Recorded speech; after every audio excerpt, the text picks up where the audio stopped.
சட்டவிரோத பண பரிமாற்றம் நடந்ததாக கூறப்படும் காலகட்டத்தில் பணியாற்றிய வங்கி அதிகாரிகளின் விவரங்களை வழங்கக் கோரி முன்னாள் அமைச்சர் செந்தில் பாலாஜி தாக்கல் செய்த மனுக்கள் தள்ளுபடி செய்யப்பட்டன. வழக்கு தொடர்பான ஆவணங்களை தனக்கு வழங்கக் கோரி செந்தில் பாலாஜி தரப்பில் மனுக்கள் தாக்கல் செய்யப்பட்டுள்ளன.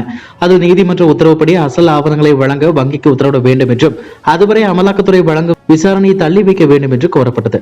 கடந்த 2012 முதல் 2022 வரை சட்டவிரோத பண பரிமாற்றம் நடந்ததாக கூறப்படும் காலகட்டத்தில் வங்கிகளில் பணிபுரிந்த அதிகாரிகள் மற்றும் ஊழியர்களின் விவரங்களை வழங்க கோரியும் செந்தில் பாலாஜி மற்றும் அவரது மனைவியின் பெயர்களில் பணம் டெபாசிட் செய்தவர்களின் பான் கார்டு விவரங்களை தெரிவிக்கவும் வங்கி அதிகாரிகளுக்கு உத்தரவிட வேண்டும் என கோரியிருந்தார். இந்த மனுக்கள் மீதான விசாரணை சென்னை முதன்மை அமர்வு விசாரணை நடத்தியது.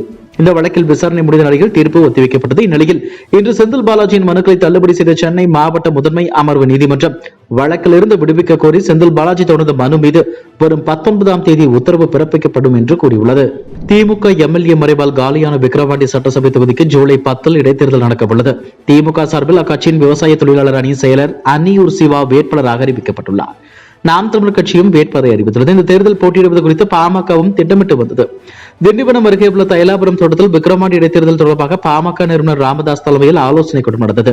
இதில் பாமக தலைவர் அன்புமணி, சட்டசபை பாமக குழு தலைவர் ஜி.கே. மணி உள்ளிட்டோர் பங்கேற்றனர். கூட்டத்திற்கு பின் பேட்டியளித்த அன்புமணி, விக்கிரவாண்டி இடைத்தேர்தல் தொடர்பாக நிர்வாகிகளுடன் விவாதித்தோம், கூட்டணி கட்சி தலைவருடன் பேசிவிட்டு பாமகவின் முடிவை அறிவிப்போம் என்றார். இது தொடர்பாக பாஜகவுடன் பாமக ஆலோசனை நடத்தியது. இந்த நிலையில் தமிழக பாஜக தலைவர் அண்ணாமலை வெளியிட்டுள்ள அறிக்கையில், விக்கிரவாண்டி இடைத்தேர்தலில் தேஜா கூட்டணி சார்பில் பாமக போட்டியிடும், கூட்டணி கட்சி தலைவர்கள் ஆலோசனைக்கு பிறகு எடுத்த முடிவின்படி இடைத்தேர்தலில் பாமக போட்டியிடுகிறது என கூறியுள்ளார். விக்கிரவாண்டி தொகுதி இடைத்தேர்தலில் நாம் தமிழர் கட்சி சார்பில் சித்த மருத்துவர் அபிநயா போட்டியிடுவார் என அக்கட்சியின் ஒருங்கிணைப்பாளர் சீமான் அறிவித்துள்ளார். விக்கிரவாண்டி இடைத்தேர்தல் ஜூலை 10ஆம் தேதி நடைபெற உள்ளது. இதற்கான வேட்புமனு தாக்கல் இன்று துவங்கியது. இந்த தேர்தலில் போட்டியிடும் திமுக வேட்பாளர் அறிவிக்கப்பட்டுள்ளார். இந்நிலையில் இந்த தொகுதியில் நாம் தமிழர் கட்சி சார்பில் சித்த மருத்துவர் அபிநயா போட்டியிடுவார் என சீமான் அறிவித்துள்ளார். அரசியல் காழ்ப்புணர்ச்சி காரணமாக திருச்சியில் கடந்த 30 ஆண்டுகளுக்கு மேலாக செயல்பட்டு வரும் எஸ்ஆர்எம் ஹோட்டலை மூடும் முயற்சியில் திமுக அரசு ஈடுபட்டுள்ளது வன்மையாக கண்டிக்கத்தக்கது என தமிழக பாஜக தலைவர் அண்ணாமலை தெரிவித்துள்ளார்.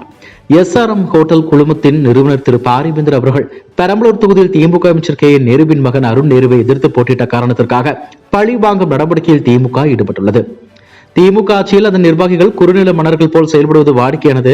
காலகாலமாக நில ஆக்கிரமிப்புகளும் கட்ட பஞ்சாயத்தும் அத்துமீறல்களும் திமுக ஆட்சியின் ஒரு அங்கமாகவே விளங்கி வருகின்றன. ஆட்சி அதிகார திமிரல், அரசியல் காரணங்களுக்காக மற்றவர்களை பழிவாங்குவது திமுகவுக்கு வழக்கமானது. சாமானிய பொதுமக்கள் மாண்புமிகு நீதிமன்றம் மீது கொண்டுள்ள நம்பிக்கையை சிதைப்பதை போல நடந்து கொள்ளும் திமுக அரசை வன்மையாக கண்டிக்கிறேன்.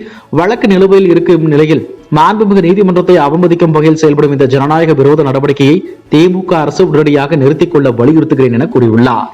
இதுபோன்ற செய்திகளை மேலும் தெரிந்து கொள்ள எங்களது யூடியூப், Facebook மற்றும் Twitter ஆப்களை சப்ஸ்கிரைப் செய்யவும்.